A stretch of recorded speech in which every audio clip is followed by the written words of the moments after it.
Hi, I'm Dr. Mitch Harlan, and welcome to the Truth Talks podcast. I'm here today again with Chad Williams, Navy SEAL, author of Seal of God. Chad, how are you today? Another day in paradise, better than I deserve. Well, as I've said before, and I'll tell you again, once I heard your lecture for the first time, it was certainly in my top 5 to get you on this show. So inspirational, so inspiring. But you know what? Like every other man, you mentioned the word Navy SEALs. I got to know more about it, right? So this is a show that we're going to talk to you about your training, about all the stuff it takes to become a Navy SEAL. Our whole motto around here is save a life, help a life, or change a life. We know that your lecture's certainly going to do that, but there's a lot of guys out there that were in the same exact situation that you were in at one time, how you took that into becoming a Navy SEAL. We want to just go down that. I know you got some great stories, some fun stories, and then there's stuff I'm going to bring up too, and I'm just so excited. But I'm asking you everything. I hope you're good with that. Yeah, I'm wide open. Let's talk about shooting guns, blowing things up, and jump out of planes. Yes, that's what I'm talking about right there. So you served for 5 years, right? Yeah, it's about 5.5. In the teams, roughly about 5 years. So you did you were only one of 13 out of 173 to make it all the way through. Correct. Yeah, Bud's class 254. 254, and then you served. Let's see, it says you served in the Philippines, Saudi Arabia, Bahrain, and Iraq, and you were on SEAL teams 1 and 7. Yeah, so once you make it through Buds, you kind of put in your wish list, what team you would like to go on.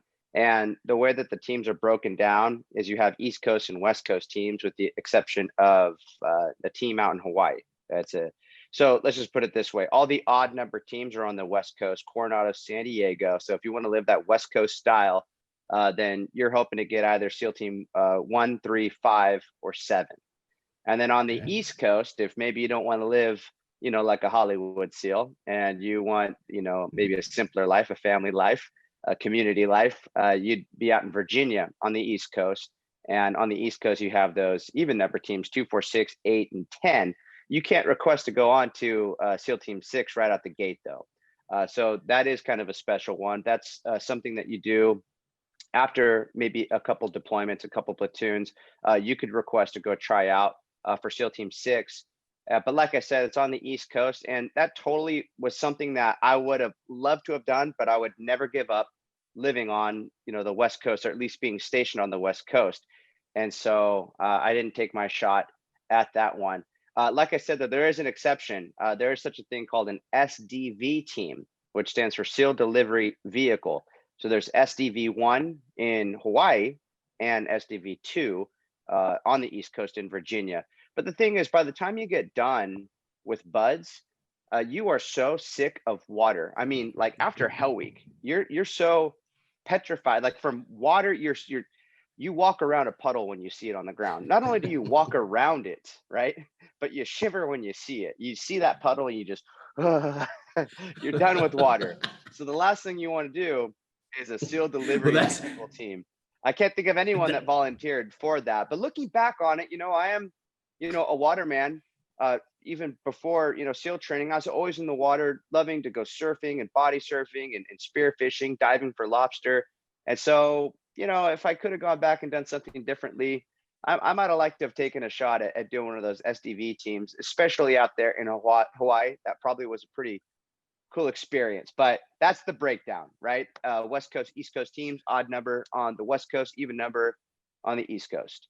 So get that. I understood that. I researched that, but it's always great to hear it from you because, you hear about these SEAL Team 6 things and seems where all the movies and all these different things are. And so a lot of people ask me that question. I said, you know what? I don't really know. I'll have to ask him on that. But I want to actually start with the first thing. So you're talking about you're not going to go into class. I think a lot of people have been there. This Navy SEAL thing, obviously, you have, people are like, you hear about the Navy SEALs, and a rational person is kind of like, yeah, that doesn't sound great, right? It sounds like that is like way too much. But you make that commitment. Do you believe that having Scott as a mentor to you, was that something that, you going into the Navy SEALs at that point kind of knew what you might be getting into? I think that finding a mentor is one of the wisest things you could do if you're stepping into a new arena. Find somebody that's already been to where you're trying to get. And if I could backstep just a little bit, the way that I found myself in that place was, that saying, if you aim at nothing, you will hit it. And unfortunately, at that phase of my life, that's what I was aiming at, and I was hitting it dead on.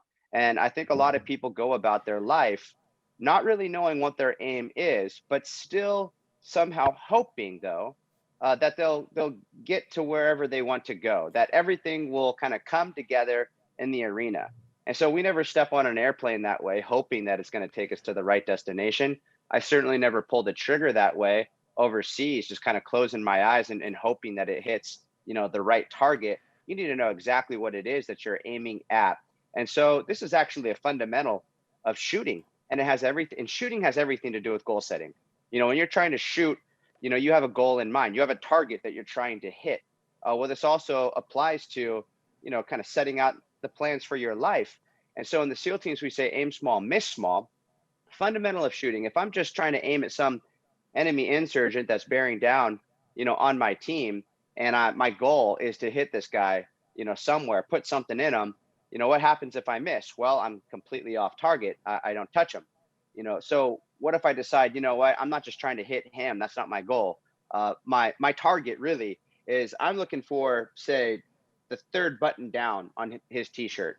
And so now I'm aiming very small. So I'm picking out that button on the t-shirt, and maybe I miss. Maybe I don't hit that button, what I'm targeting, but the miss will be small as well. So I don't hit the button, but I'll find myself on him somewhere, still touching that goal. And so it's aim small, miss small. The more clarity you can bring to whatever goal it is that you're targeting, the better shot you have of actually hitting it.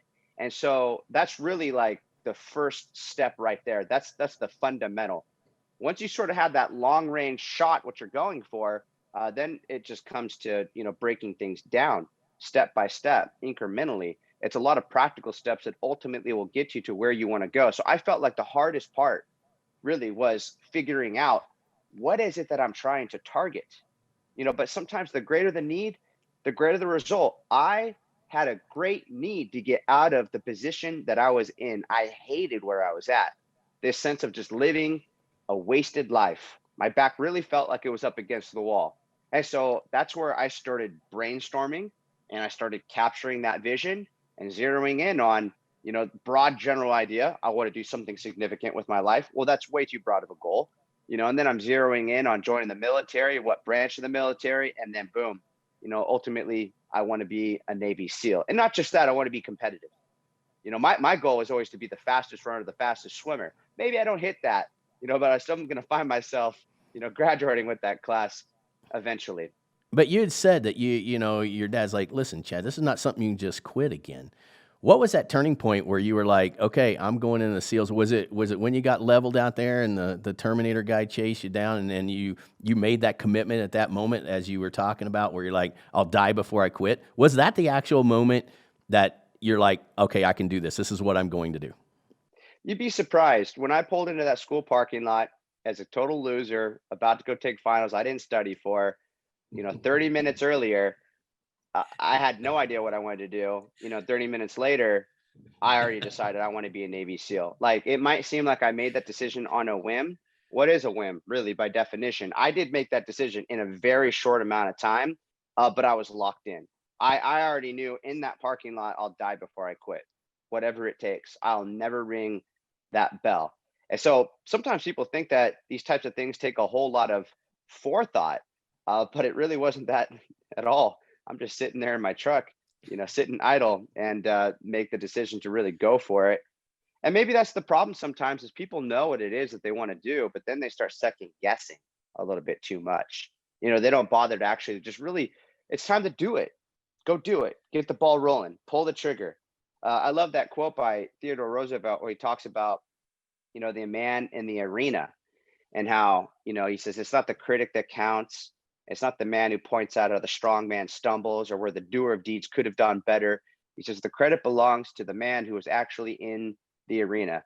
And he goes on about whose face is marred with, dust and sweat and blood, who strives valiantly And then he finally gets to this point where he says, and who in the end, at the best, he knows the victory of high achievement, but who at the worst, if he fails, at least he fails while daring greatly, so that his place will never be among those cold and timid souls who neither know victory nor defeat.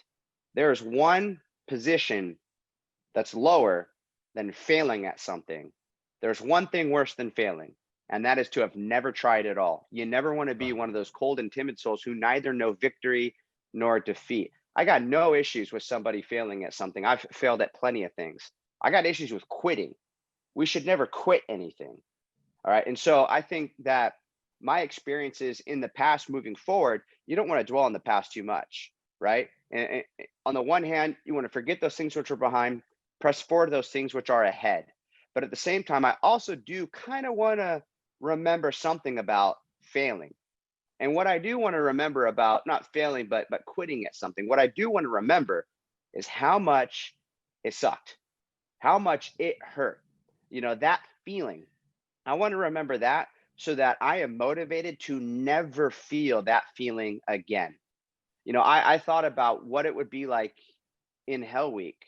I kind of played with it in my mind of like what it would be like to call my parents in the middle of the week when they shouldn't be hearing from me because I should be out in training, and telling them on the phone like, "Hey, I didn't make it. I quit." I thought about that, and what I thought was I'd rather die than have that conversation right there. Let's go into when you go into the Navy and you are going to go in the SEALs program. You got to take a test and stuff, right? Yeah, so you take, if I remember correctly, I mean, you do the ASVAP, which is something everybody does to get into the military. I think that you have to have, some level of, common sense intelligence. It's really not that high, at least to get your foot in the door. And then you also take what's called a PST, a physical screening test, and it just has to do with like, how many push-ups and sit-ups can you do in 2 minutes? Pull-ups, how many pull-ups can you do? How fast can you run a mile and a half, and how fast can you swim 500 meters? And so anyone that shows up for SEAL training has at least hit the bare minimum requirements on that PST.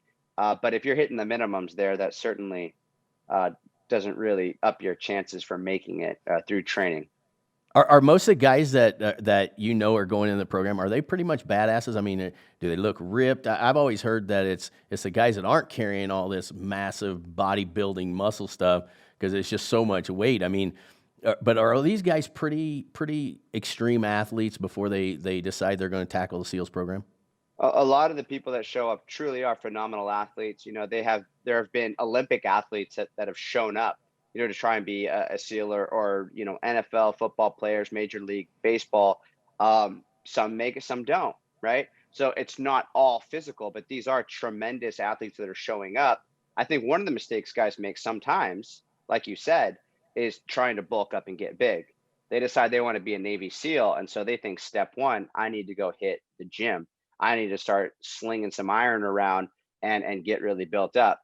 I think in training, that's where I really learned the term, muscle bound and what it meant. I got to observe it firsthand because we're on the logs in first phase of training. This is probably within the first week. And when you're on these logs, you carry it all different types of ways. Well, we're in this chest carry. And so this is a lot of biceps that's involved, in this chest carry. And I suppose you could say shoulders and core as well.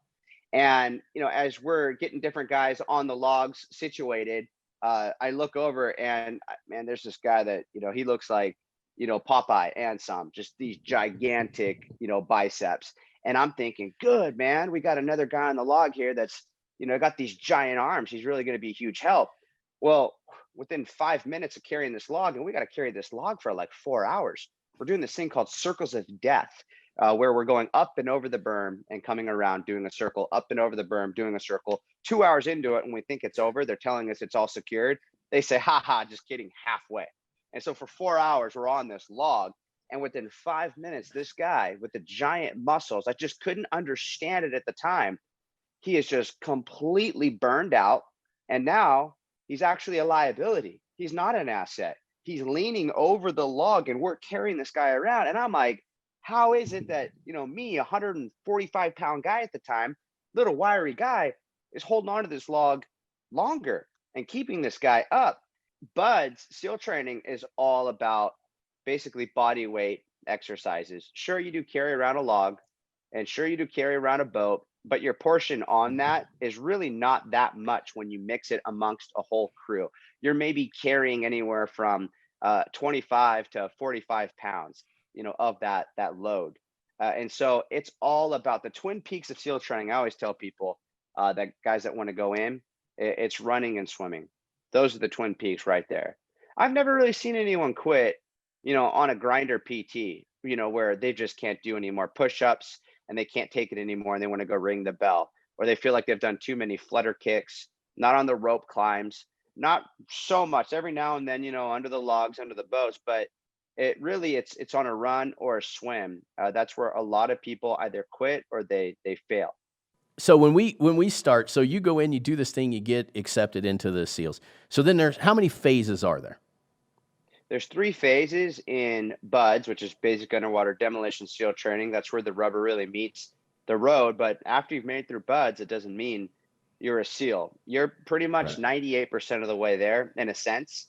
Um, but you got to go to jump school after that. They changed it. But when I was going through, I used to go out to Fort Benning, Georgia, and go through static line jump school out there with the Army. I think now they keep it local. And, we always felt like what they taught us in 3 weeks, we could really learn in 3 days. I'm pretty sure they took it down to 3 days now out in San Diego. And so you learn static. And then you go to SQT, which is SEAL qualification training. And I forget exactly how long that is, but it's advanced SEAL qualification training that you're going through, and you really don't lose anybody at that point. Maybe a guy or two for mistakes they make out in town, or just a blatant mistake, like accidental discharge or doing something super dangerous, in training. But for the most part, if you've made it to SQT, you're going to make it through the pipeline into the SEAL teams. And then finally, you go out to Kodiak Island in Alaska to do some cold weather training and get a whole new understanding of what wetsuit appreciation is. All right. I'm going to start on phase one. That's the physical conditioning, 7 weeks. Tell me phase one. Yeah, so phase one of training, really, this isn't about building guys up, at this point. This is a weeding out process. You want to find the guys that truly are willing to die before they quit. And so part of our SEAL creed, it says that, of the SEAL, it's the common man with uncommon desire to succeed. And so that's the real key there. It's the desire, it's the heart, it's the mindset. And so, like we talked about, we got all kinds of guys showing up, from phenomenal athletes to, people that really weren't that physical, maybe growing up through their adolescent and high school years, but they show up for SEAL training and perhaps they rise to the occasion or perhaps not. I remember the first day of training in first phase, instructor comes walking into a classroom, and he, everyone, he's got our attention, eyes on him. You could hear a pin drop in that room, as you hear his, footsteps. And then he says, how many of you are willing to die before you quit? Well, he gets a response out of all of us. We're all, pounding our chest saying, "Hoo yah!" That's our yes, right? Our little war cry. And he goes, "Great, this is what I want you to do. Why don't you take a mental picture of the person on your left and right?" So I'm looking around the room, taking weird mental pictures of people. And he says, in fact, if you have someone in front of you or behind you, do the same thing with them. Well, I'm kind of in the middle of the group. So I'm looking at these four other guys now. He's like, "You got them?" I'm like, "Chicken, chicken." All right, got them. He goes, "Chances are, if you're still standing here for graduation day, that means that those guys you just took a look at, probability wise, they didn't make it. Do you really think you're the one?" And I remember looking around the room, and that's when it just really hit me, like, wow, man, like, what is it going to take? Where are the guys that are going to quit? Where are they going to come from? I know that it's not going to be me, but they say the same thing that I'm saying, and they say it what seems like with the same resolve. And we've already gone through some pre-SEAL training together in Indoc. We've suffered, under the hands of these instructors. We have gone through some pain. We have had to dig deep, and none of these guys have quit yet. So I'm just thinking, how far does the pain train have to go before guys start jumping off? And so as I'm looking around the room trying to find some guys that I think will quit, I'm looking for that low hanging fruit, some guys I could just pick off. I see this guy, Barth. Well, Barth was not one of the guys that was going to quit. He got my attention in the sense that there's one of the guys that's definitely going to make it.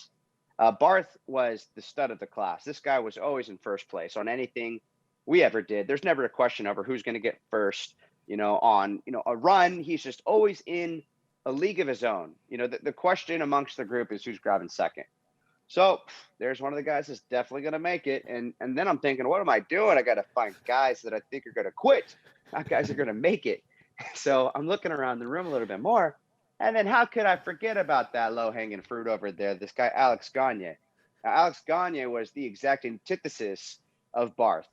Like, this guy's the ugly duckling of the class. Not only is he going to quit, he's always in the back on everything we ever do, barely making across the finish line. Not only is he going to quit, I'm thinking that's the first one. Out of everyone here, there's the first guy. He's the locker room talk. He's the guy that's going first. Well, I'm thinking, all right, I didn't find a whole bunch of guys that I think will quit, but at least I got the first one settled in my mind.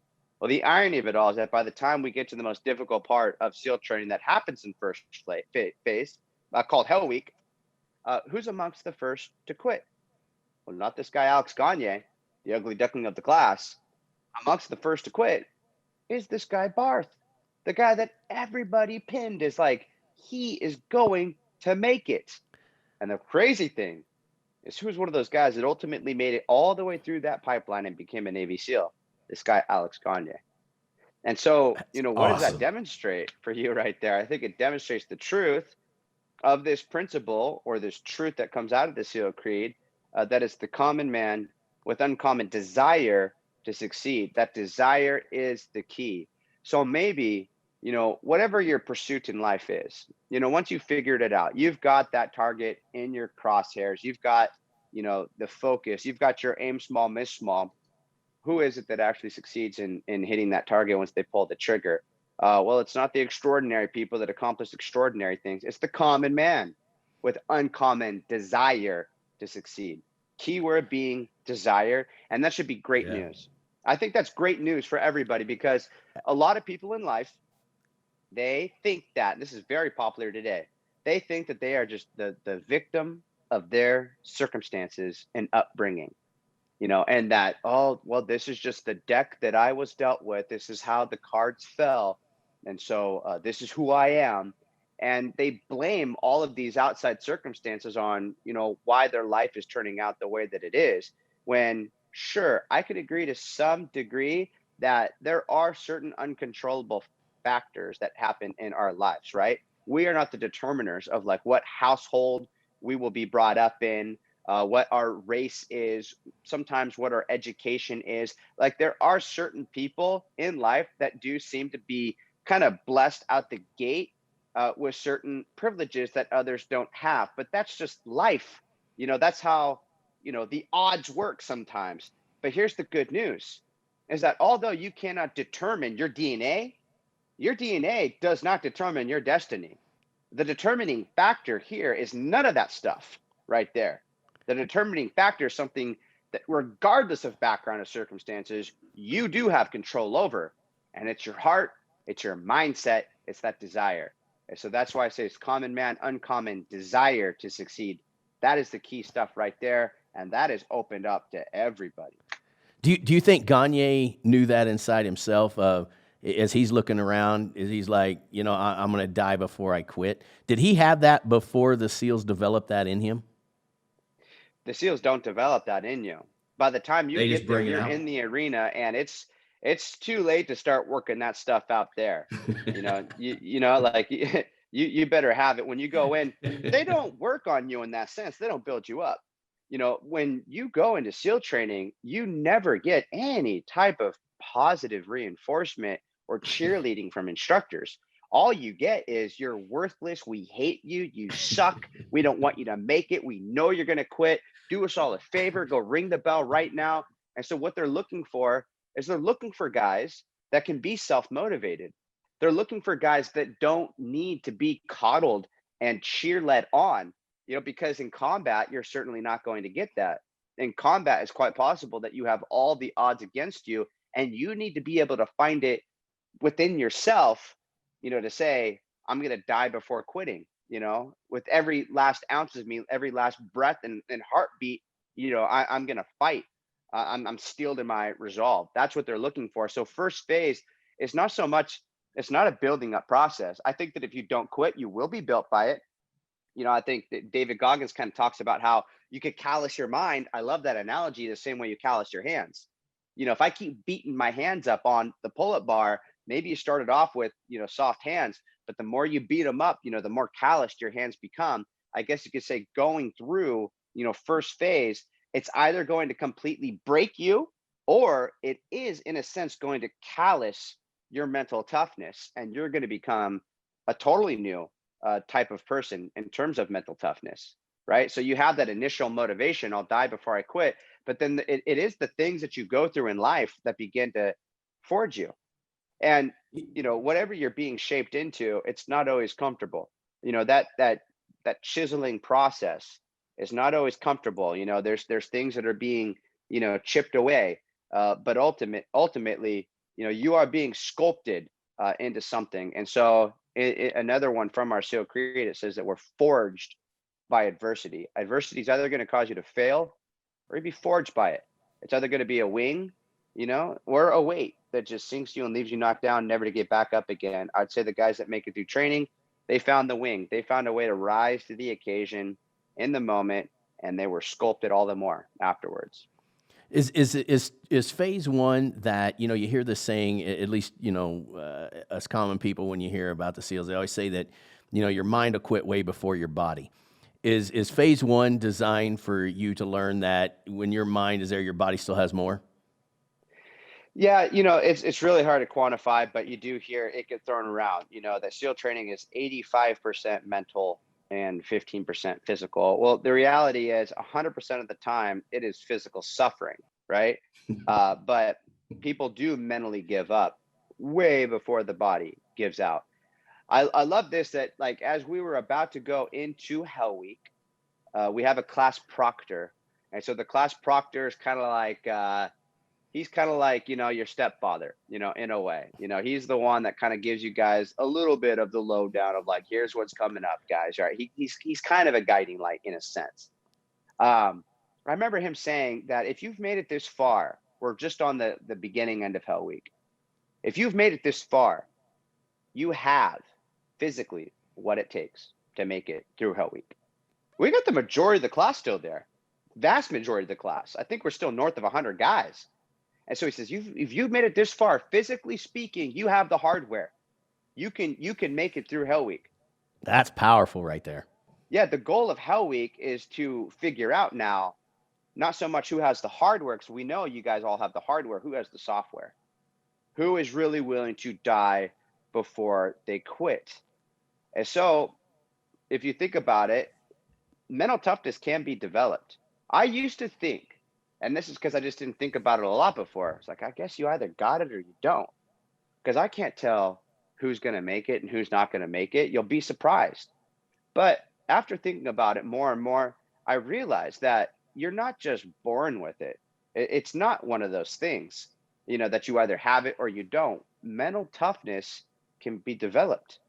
And it also, just like anything else, it could atrophy. And so how do you develop mental toughness? Well, first, what is mental toughness? How would you define it? Like, if you really think about it, what does it mean to be mentally tough? And as I've thought about it a little bit, I think that our SEAL Creed kind of touches on it. It's the ability to control your emotions and actions, regardless of the circumstances. And so in the face of adversity or suffering, you can stay steeled and your resolve. You still have control. And so that's kind of what mental toughness is. But how do you develop it? Well, the way that you develop mental toughness is the same way that you develop an immunity to a lot of things, or a tolerance or a toughness to different things. We could develop, tolerances for all types of things, from, alcohol to, suffering, right? And so Right. how does that happen? Well, I remember, back in the early 2000s, that there was a big threat of anthrax. It was getting, mailed around through the U.S. Postal Service, not by them, but through them, this white powdery substance. And if somebody breathed it in, over the lips through the gums, watch out, lungs, here it comes. Right. Theoretically, if they breathe in anthrax, they could die, because of this. I think it was a bacteria, right? Yeah. And so it became a concern, for the military, like, hey, what if our soldiers are exposed to something like this, especially our frontline, workers. And I don't know how broad they spread this around, but it was determined that, you know, Navy SEALs, there's a possibility that you could get exposed to this overseas. And so they're thinking, how do we take something that is lethal? It's lethal. Theoretically, if you inhale it, you die. How do you get something like that and make it so that our guys can tolerate it? Well, the way that you do that is through a series of shots. What you do is you take a watered down version, a diluted version of anthrax, and through a series of shots, I think it was like 7 different shots that we got over time, and they're very painful ones. Were they nice enough to tell you that they were giving you anthrax? At least we're aware in that case. I've gotten so many shots in the past in the military where I just didn't even ask. I mean, I've walked through a gauntlet of shots where you have like 5 or 6 people on your left and on your right. You just step forward, get hit in both arms, step forward, get hit in both arms. You finally get to the end of the line. They say, drop your pants, bend over. Boom, they hit you in the butt, with one. And you're like, I don't know what all that was that I just got, but you develop this immunity, right? This tolerance and toughness to a diluted version getting hit up with it. And so theoretically now, if I were to encounter something that would have killed me before or could kill somebody next to me that hasn't had those shots, it's lethal. Well, how do you develop a mental toughness towards what might be what we could call mentally lethal? And by mentally lethal, that is, it gets someone to quit. It gets them to ring out. They ring that bell. They say, I'm done. Well, the way that you develop that, right? Because Hell Week is supposed to be the mentally lethal. You better have already done the prior work to develop that tolerance and toughness towards this thing that you're about to breathe in that's going to wipe out a lot of people. And the way that you develop that is the same way that you get those shots. You expose yourself, not to the full brunt of it, right? That'll kill you. That'll wipe you out. You expose yourself to diluted versions of what you're about to go experience. And so you want to dilute, well, what do they use to wipe people out? What is the mentally lethal they use in Hell Week? On the one hand, they isolate you from the rest of the world, so it's solitude. That's not a real big one, but that's kind of part of it. And then after that, a big one is going to be hard physical labor, right? That's another one.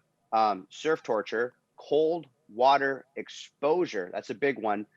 Sleep deprivation. That's another really big one. And so if you could expose yourself to these things like hard physical work, sleep deprivation, you don't always want to do that, but it would be good to become familiar with what it's like to work through burning the midnight oil. Expose yourself to cold water exposure, maybe taking cold showers. What's happening when I'm in a cold shower, especially in February when the pipes are really cold? Well, my stimuli, my body, my material is not going to like how that feels. It's going to say, get me out of here. What is it that's going to keep me there? My mind. That's where you get mind over matter. And when I'm in a place where my physical body wants to escape, but my mind says, no, we're staying put, that's where the magic is happening. Finally, now you are in a zone where you're developing that mental toughness. And so you want to do this incrementally. You don't want to just throw somebody in there and get surf tortured. They should expose themselves to these things. And this is important, not just for SEALs. This is whole life stuff. Yeah. There's going to come a time in life where, your family gets hit, with some bad news, and you're going to be called upon to burn the midnight oil. Are you somebody that can go there? Will you be an asset to your family? You might be called upon to go do something very difficult for, someone else in society. Maybe their car broke down, in the rain, and they're in a bad spot. It's some elderly, person or somebody with a medical condition. Are you going to be someone that just drives around them, because you don't want to get uncomfortable? Or are you somebody that's fine with being uncomfortable from time to time because you've developed that mental toughness? And so now you're a better citizen, to other people. And so this is really whole life stuff right here. And so, And I want to get to that, although I'm not going to let you off the hook, because here's what I want to do. I want to talk about everything that you just talked about there, but I want to know, you're carrying this log. What is it, 450 pounds? Is that what I read? Something like that? There's a log. I'm trying to remember the name of that beast. I remember it did have a name, but I forgot it too. I'll come back around to that. But typically, most of the logs are about 150 to 200 pounds that you're carrying around with the boat crew. All right, so you're carrying this log, and it has to suck, right? I mean, it just obviously has to suck. And you got it up there, and you see the dude's arms shaking, and their shoulders are burning. I mean, just painting a room, sometimes you feel like your shoulders are going to fall off. Right. I have a hard time believing Just that holding your hand up with a question, right? Yeah. You're like, yeah, Right? okay. But there's got to be a point in there where in Chad Williams' brain, he's like, this is bullshit, man. This is crazy. What am I doing here? Your arms are burning. You feel like they're going to fall off. You find that energy somewhere like, do you convince your mind? And here's where I'm going with this. When you're carrying that log and you're ready to die, do you just say, if I can hold on for another hour, if I can hold on for another 2 hours, it'll be over? Is that how you do that mentally? Well, let me give you an actual practical scenario that I can still remember back in Hell Week. And what's interesting is nobody ever taught me to do this. But after learning about, some of these things, like how important it is to chunk things down, or to, really focus on the moment, it's like, that's funny because it's like, no wonders it worked for me, right? I was touching on something that actually worked. And so I would think when I'm in Hell Week, which is 5.5 days long, do not try and think about the end. Just focus on the day at hand. And sometimes I broke it down even more than that. Sometimes the talk would be just like, hey, just make it to the next meal. Make it to the next meal time. And guys that talked about, hey, can you believe we got 4 more days of this? Guys like that quit. They They're became done. overwhelmed by the thought. Sometimes it got so bad where this is a picture that is still, captured in my brain. We're not under the logs, but under the boats. Got the boat on top of our head. And it is so bad. I'm not even thinking by hours or even by minutes. I'm picking things on the ground to get to. I remember looking ahead and thinking, just make it to that piece of seaweed on the ground. And then I get all the way to that seaweed. Boom, step on that thing like home plate. I'm looking for the next thing. And the next thing was a dead seagull. All right, just make it to that dead seagull in the sand over there. Boom, stepping on that thing like home plate. All right, make it to the next one. I remember just chunking things down, that small when it Nobody taught you that, though.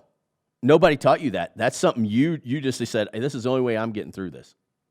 Yeah, I mean that was kind of a part of I guess you could say a little micro evolution, right there. I hear the boat is the worst, putting it on your head. People say that it literally rubs all the hair off your skull. Even people get cervical spine fractures, like compression fractures from that. True or not true? Yeah, actually, in a class prior to mine, there was a guy that had broken his neck underneath the boat. Not to the point of being a paraplegic, but like you said, like a compression fracture. It does rub the hair off the top of your head, and you just have this round, circular, scabby, bald spot. But I don't think that was the worst. I think the worst was surf torture by far. I'm glad you said that, because I'm sitting there thinking to myself, hell no, I'm ringing the bell, man. So how cold is that water, number one? So my class 254, it went through in February of the year. So that's the coldest month out of the year. And we were in early February, which are the coldest weeks out of the entire year. After my class, it was so devastating, the cold, right, that they stopped doing wintertime hell weeks for about a decade after my class. They just said, no more of those. All right. So the air is so cold, right? You're getting woken up by surprise in Hell Week. You go through this whole breakout session, but the the air's so cold, it has that feeling of it's like it bites, right? And then you're getting hit with the hose, and now you're like shivering. Then you go out into the Pacific Ocean, and the water at that time was in the 50s. All right. So Oh, you're in the God. 50s there. Oh. And they actually found something that was far worse than that. There's this moat that stands between the ocean.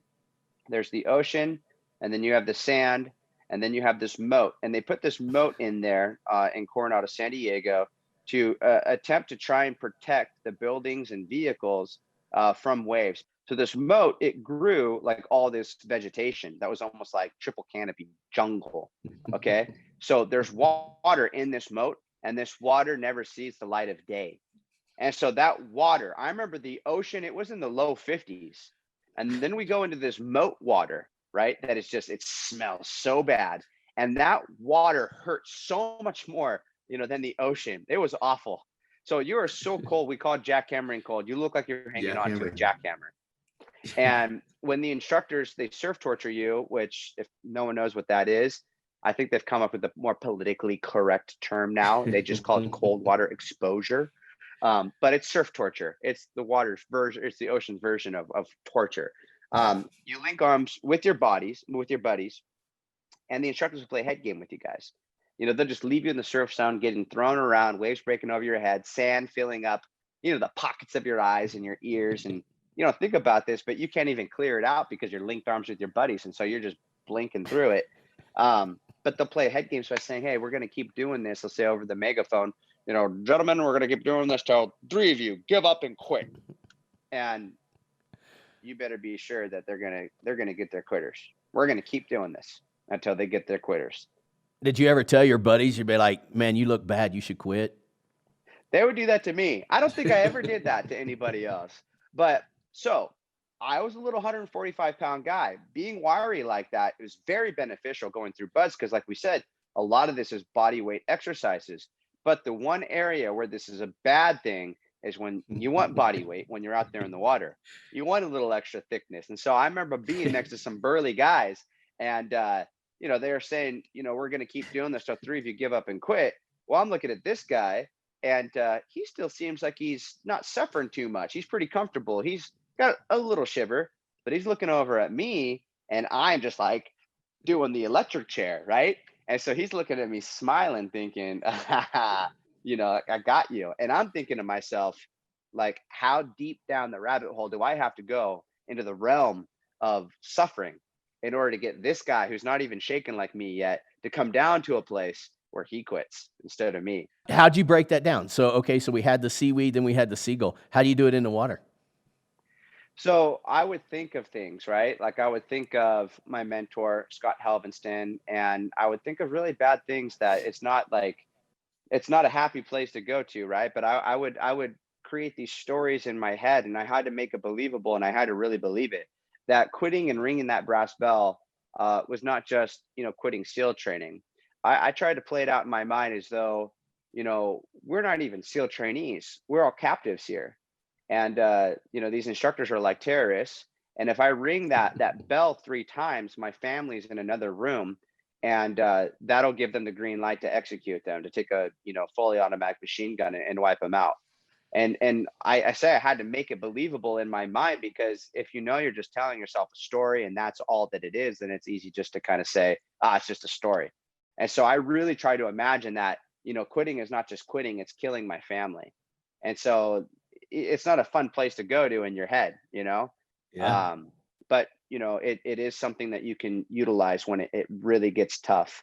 Did your body get warm when you started telling the story and you kind of took your mind out of the cold? Did that is that what enabled you completely to get through that?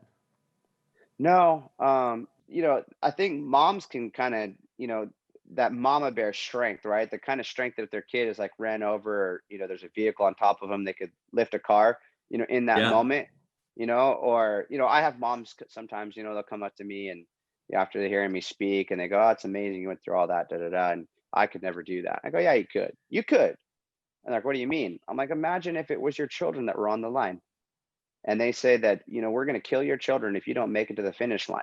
Suddenly you see it in their eyes, like, oh, I would never quit. It's like, that's right. And so you have to have a good why. That's the key, right? Why do you want to do this? What is it all for?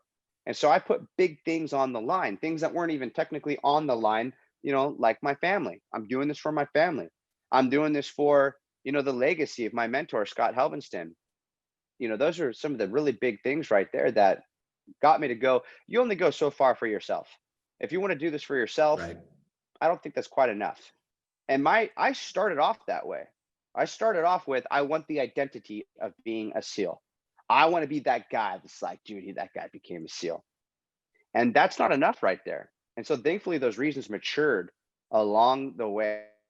But one of the things they let you do before you start Hell Week, which is going to be the most difficult part of SEAL training, this is where you're tested, is they actually give you a white felt marker. And they want you to write on the inside bill of your hat, something on the inside of your hat, so that you can look up, and that's the thing that's going to motivate you when you're being surf tortured. You can see it all the time. And so as I looked around the room, we're all kind of looking for inspiration from one another. As I looked around the room, something I never saw on any of the hats that got of guys that made it, nobody ever wrote their own name. I didn't have my own name on my hat saying, "All right, Trotter boy, this one's for you." Right. You only go so far for yourself before you say, "You know what? I've experienced enough. I've tasted, and I'm throwing in the towel." How far are you really willing to go though for your family? At least for me, I mean, I could speak for myself and imagine a lot of other people out there. If it's my family, especially my wife, my children, I will go until the wheels fall off. You can't get me to quit. And so that's the kind of stuff you have to put on the line. And that's the things I saw on the inside of people's hats. I still have this hat to this day. It's at my folks' house, but on the inside of that hat, as I look back, those are exact the things I saw on the inside of others' hats, and the hat that I had was three common things: faith, family, friends. At the end of the day, on your deathbed one day, those would be the things that matter most to you. I had family huge on the inside of my hat. Those words, family. And I had my friend, Scott Helbenston, on the inside of my hat. So in Hell Week, obviously that's what everybody hears about, right? And is it 5 days or 7 days? 5.5 days long. 5.5 days long. And they pretty much starve you. You don't sleep. Was there any time in that 5 days where even for a split second, you thought, I'm ringing the bell? No, not ringing the bell. And you'd be surprised. They don't starve you. You'll die if they starve you. And they know that. So they Right. force feed you. You're eating Okay. north of 10,000 calories a day in Hell Week and still losing weight. So you don't even like when you don't even feel like eating or drinking any more water, they're forcing you. They're shoving peanut butter in your mouth. They're not letting you go, anywhere till you chug, 2 cups of water. And so those calories are very important. But there was a most difficult time that I could reflect on, and that was somewhere in the middle. I think it was like the third night. Yeah, it's like third or fourth night.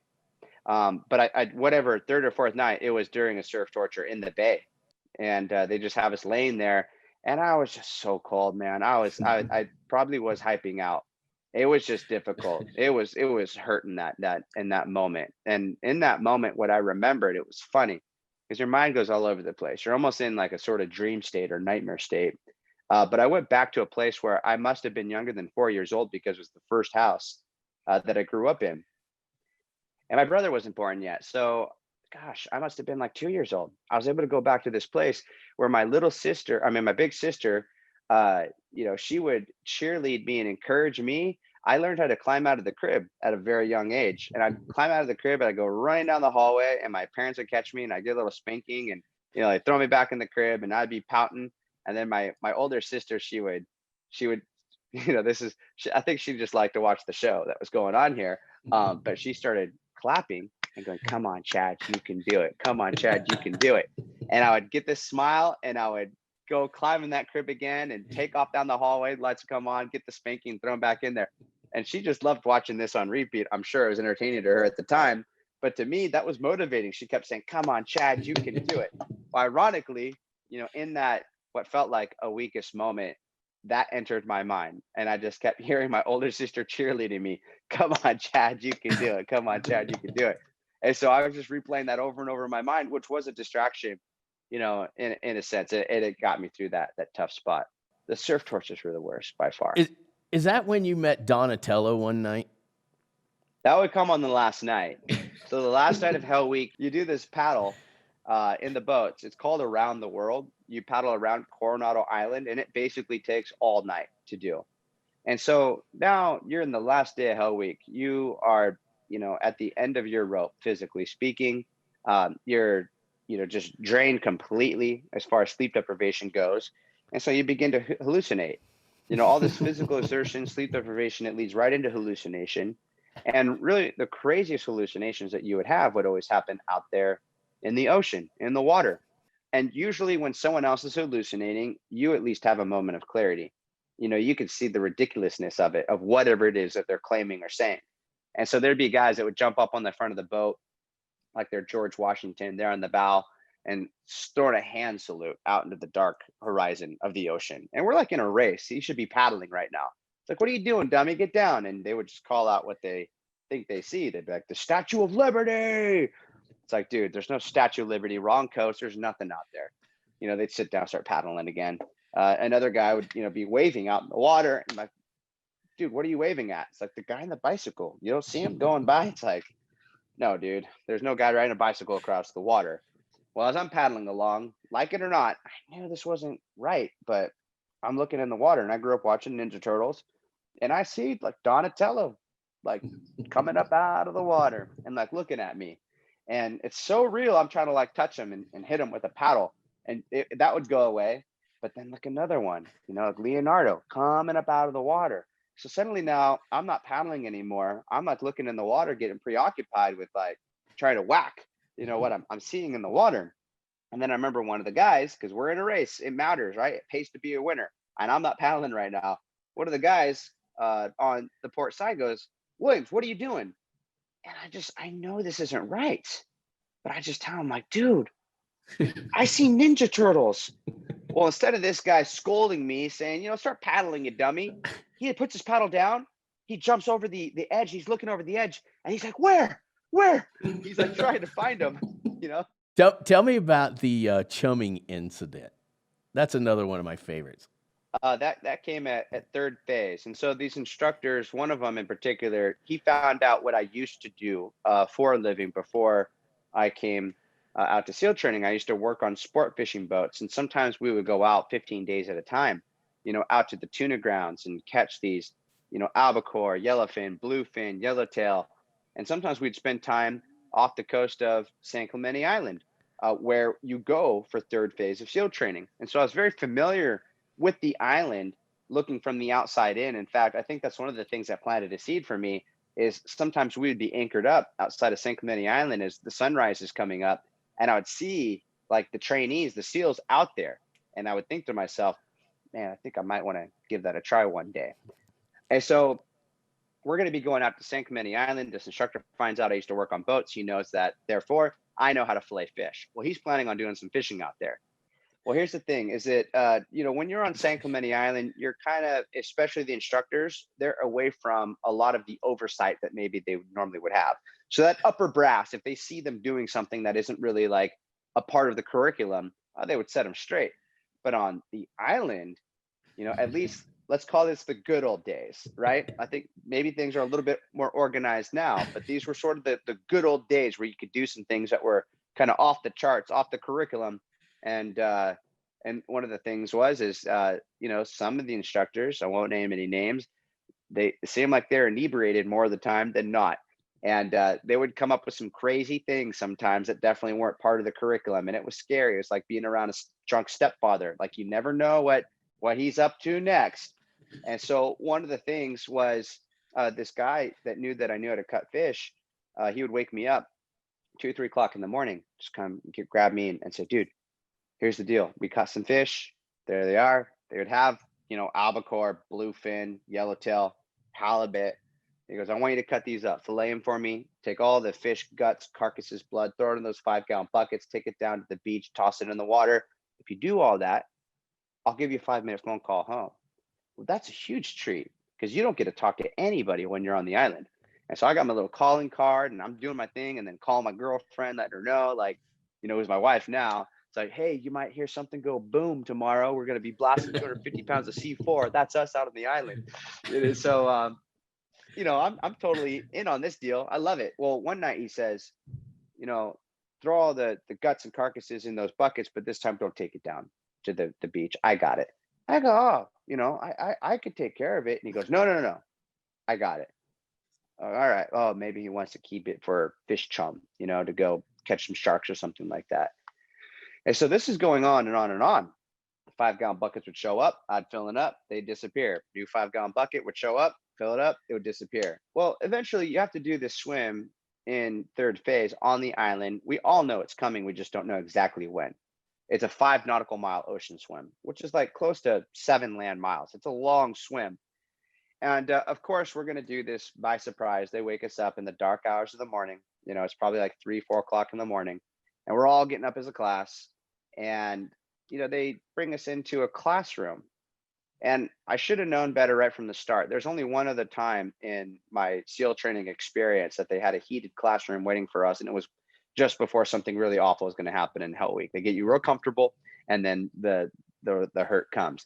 So they got this nice cozy classroom, like the heat's on, and the instructors say we're going to do this 5 nautical mile ocean swim. Nobody outranks safety. We got a safety debrief before we go do this, but we also have some other things we're going to show you guys. And so they start showing us this like PowerPoint presentation of the history of San Clemente Island. It's like, oh, it's cool. Look at that blue, beautiful water, the rocks. But it progressively is getting, darker and darker. Now it's like, here's, San Clemente Island has a history of being a breeding ground, for these pelagic like killer, sharks. We got blue, sharks out here, mako sharks, great white sharks. And, now we're watching footage like sharks eating sea lions. Like, whoa, okay, this is not what I want in my head. And then it progresses on to basically people being dismembered by sharks and decapitated. And we're watching all of this like headless people. And now that's like, okay, now we're going to go do the swim. It's like, oh man, like this is in our heads. So now we file out of that classroom and we're about to go hop on a bus where they're going to drive us away all these miles and drop us off in the water. But before they do that, that one instructor that wanted me to bring that knife out there, that had me fillet up all those fish and leave all the guts, carcasses, and blood inside of those 5-gallon buckets. He's got those buckets right next to his legs. And I'm starting to connect the dots. This guy's going to dump it on us. And so he goes, I want 10 volunteers. And this is one thing I definitely was not going to volunteer for. I knew what he was up to. And, hands go up. He's boom, boom, boom, you. Lays these guys down, says, lay down on the ground. They have no idea what's coming. They don't know it's in those buckets. And then he starts dumping these buckets all over these guys. Just all that blood and guts and carcass had been sitting in there for days. It stinks. Dumping it all over these guys. And they're covered in it. And they are terrified, right? And they don't want to be the only ones. So what do? They find everyone else that doesn't have something on them and they're bear hugging them and rubbing it on them. They don't want to be the only one. And so we finally get to the place where they're dropping us off. And I remember, I'll leave this guy unnamed, but he was the toughest guy in the class by far. He knew my background. And so he's thinking this is all a head game. He's like, Williams, you used to work on the boats. We don't really have anything to worry about, do we? Like, we don't got to worry about sharks with all this. And I literally could look out there, the cove that we're starting in, and say, check it out, man. You see that cove right there where we're about to get this thing started? He's like, yeah. I go, I used to anchor up in that cove right there. We would use that spot as blockage from the swell through the night. And I'd be filleting fish and throwing them over the edge. And it wouldn't take more than 5-10 minutes before that boat was surrounded with sharks, waiting for the next albacore carcass to come into the water. I'm like, stay away from me and the water. And this guy like almost cried right there on the spot. And so praise God, nobody got attacked. Were we being looked at? With certainty. But the only thing that ended up happening was we did have a run-in with some sea lions that were getting pretty vicious and biting after us. And so on that swim, I guess you could say eventually there was some seal on seal crime going on out there. But that is not something that every class goes through. Our class might have been the only one. That was not on the curriculum. That was the inebriated idea, of an instructor back in the good old days. And if they would have kept doing that, I think that there would have been a student by now that would have gotten mauled by a shark. I'm swimming 7 miles real fast. What about, because I got a bunch of the little questions I want to ask you, but so you get to the jump school thing too. Had you ever jumped out of an airplane? No, not prior to that at all. So how was that when hey, I got to do this as part of the curriculum? Was that terrifying, or were you still like, I'd rather do that than lay in the water? I think it was a thrill. It was an adrenaline rush. I'd be lying if I said I wasn't like a little scared, but that little bit of scared feeling that you have is a great feeling. I like that, Pretty much everybody who rings a bell, is it done in that first phase? Yeah. Oh yeah. I could think of one guy that rang the bell in third phase, and it wasn't because he quit. It wasn't because he quit because of something difficult. I think he just kind of got his underwear all twisted about something. He got emotionally like upset about how something was being handled. And he was just kind of like, forget you guys. I don't want this anymore. So it's weird to see that, because when guys quit, they lay their class helmet down and it has their name, their rank, their class number on there, but also what's signified on that helmet is the color of the helmet represents what phase of training you're in. And so first phase is green helmets, second phase is blue helmets, third phase is red helmets. Well, nobody quits in second or third phase. They just don't, because you've made it through Hell Week. If you've made it through Hell Week, you have no quit in you. You're not a quitter. The guys that don't make it at that point, they don't put their helmets down. If you don't quit, if you get kicked out of training, or you just don't pass a run or a swim, your helmet doesn't go there and you don't ring a brass bell. You get what's called performance drop from training. But for those that it's called DOR, they drop on request. They voluntarily quit. They ring that bell. They have to lay their helmet down. And so all you see is a big line of green helmets, because that's when that all happens. Yeah. But I remember one day seeing a red helmet showed up. I'm like, what in the world? And then, you kind of hear the backstory on it, that this guy just basically, he just kind of got sick of it, got into it with the instructors. His pride, his ego got in the way. And he's like, I'm not doing this anymore. And so it was weird to see that red helmet mixed in there, amongst some of the green. Personal question to you: Why the Navy SEALs? Why not the Rangers or another one of the elite teams, Green Berets? Why the SEALs for you? Yeah, those are all elite. For me, however educated I was on it at the time, my understanding is SEALs were the best, and so that's why I wanted to do it. I wanted to go for the best. I didn't want to go for, second or third rung down the ladder. I want to go to the top rung of the ladder. I want to go to the top of the totem pole. So whatever that is, if that be, in the Army, if the branch is in the Marine Corps, like whatever it is, well, the way I saw it and the way I understood it was that SEALs were the best. And guess what? Who did they call up to get the worst of the worst in the world? Bin Laden. They called the SEALs. So what happens to the guys that do ring the bell? So they just go back to a military position? So it's a little different now than it was back then. Back then, they would have you go through what's called A school, which is like learning a trade, in the military, as a fallback. And so their thinking is this: it's great for recruiters. They set up this program, and this still exists to this day, called the SEAL Challenge Contract. So they say, so you want to be a Navy SEAL? Okay. We promise you'll get your day at training. You get to show up for buds. No promise you make it. That's on you. But you'll get your day if you can make it through the PST, which most people can make it through the PST. And so their thinking is this guy that shows up, he's either going to make it and we have another SEAL, great, or we just recruited somebody else into the fleet, into the Navy. So it's a great recruiting tool. It works. Right. And so you would have this sort of fallback, this A school qualification. I went through a school called OS, which stands for Operations Specialist. The only reason I selected that, I had no idea what an operations specialist was. I knew if I made it through SEAL training, I didn't have to be an operations specialist, but it sounded cool. I want to be a specialist at operations. And it also was one of the shortest A schools. We've already talked about this a little bit in part one, but you get that Trident, and now it's time for this thing to become very real. Tell me a little bit about that first deployment, if you can. I mean, we don't need specifics or anything, but now it's the real deal, man. You're going to a bad place to potentially have to do bad things.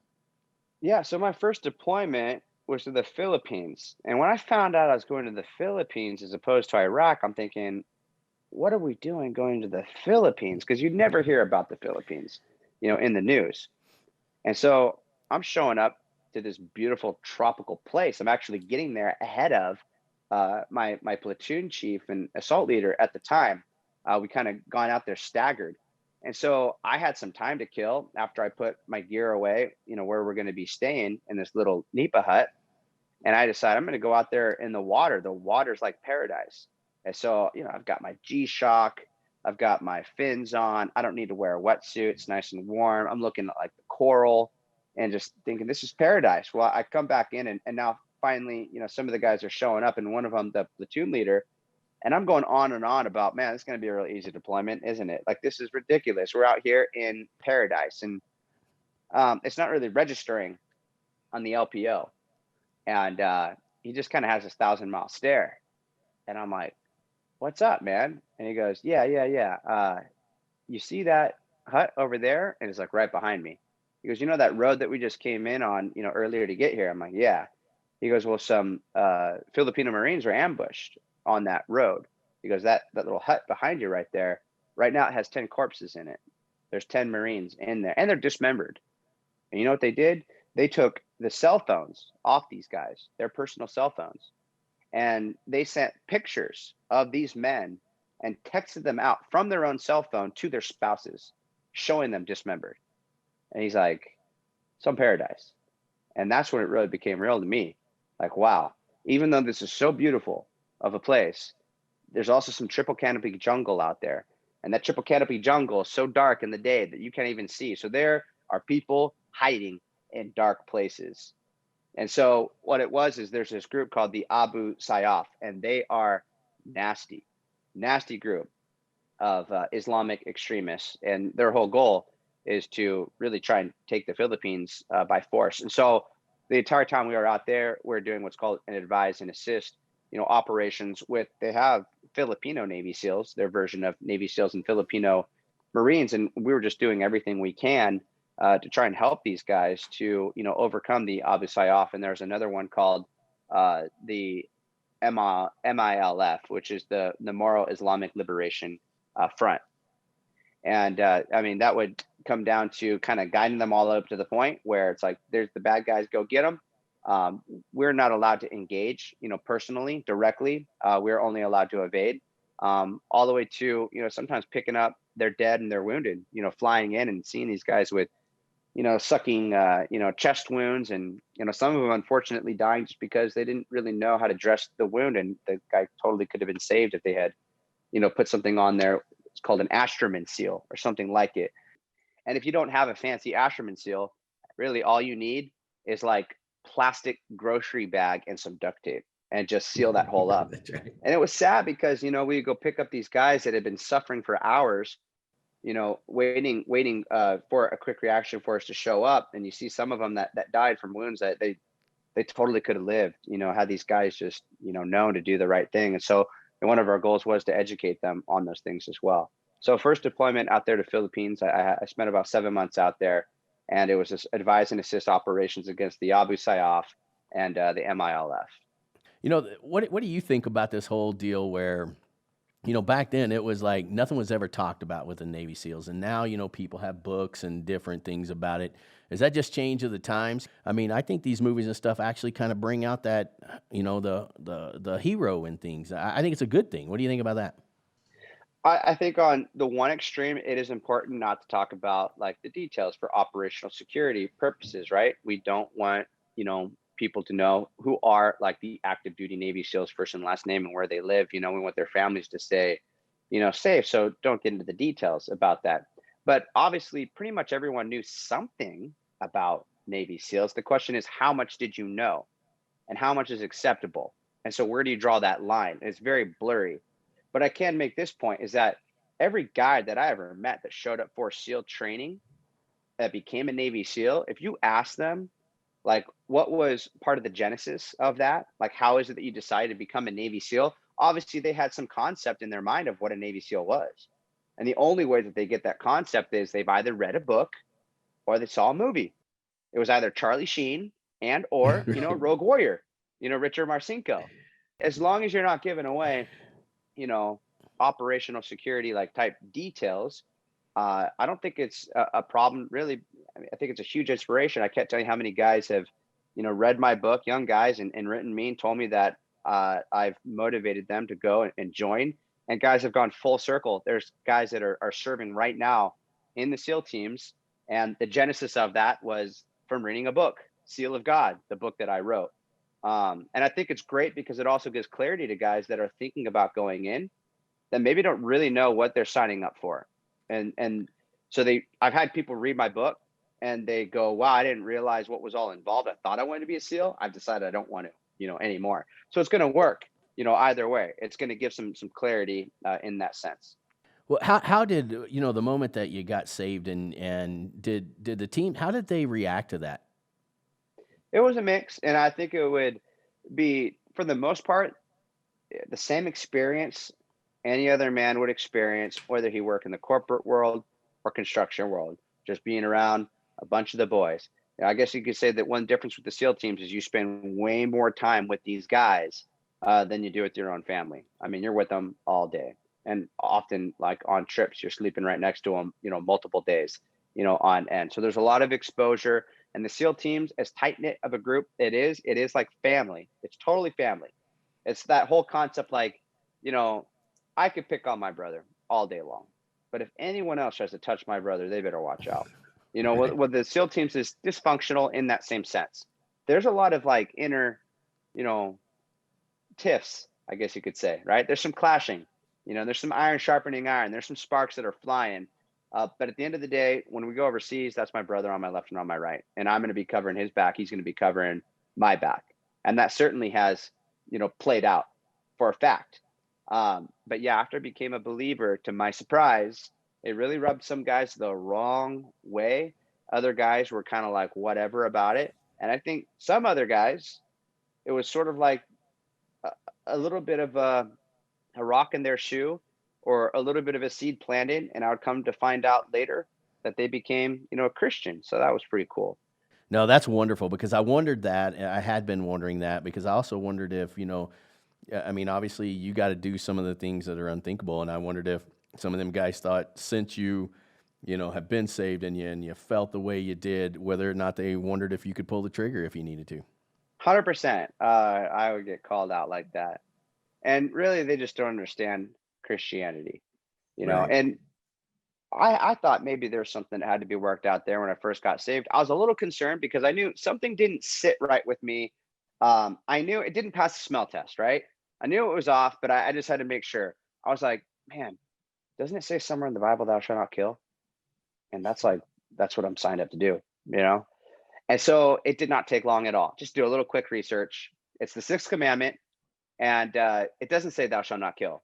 It's very unfortunate that it gets translated that way sometimes. What's most important is the original word. But it does get translated in the old King James version that way. But the word isn't kill. In the Hebrew, it's I think it's pronounced like ratzach, and the word's murder. It's to murder. Thou shalt not murder. That's the sixth commandment.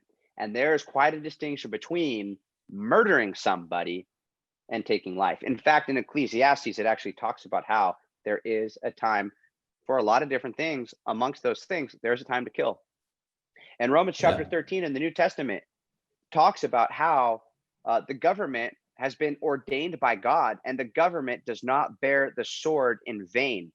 We are to be avengers. We are to execute wrath upon those who want to commit evil. They don't bear the sword in vain. And Jesus never told any soldier, when asked what they should do, he never told them go stop being a soldier. And the same thing with John the Baptist. And it's very important that we be defenders of the defenseless. That's what we are in the military, and that's exactly what it says we ought to be in the Proverbs and in the Psalms, to defend the defenseless.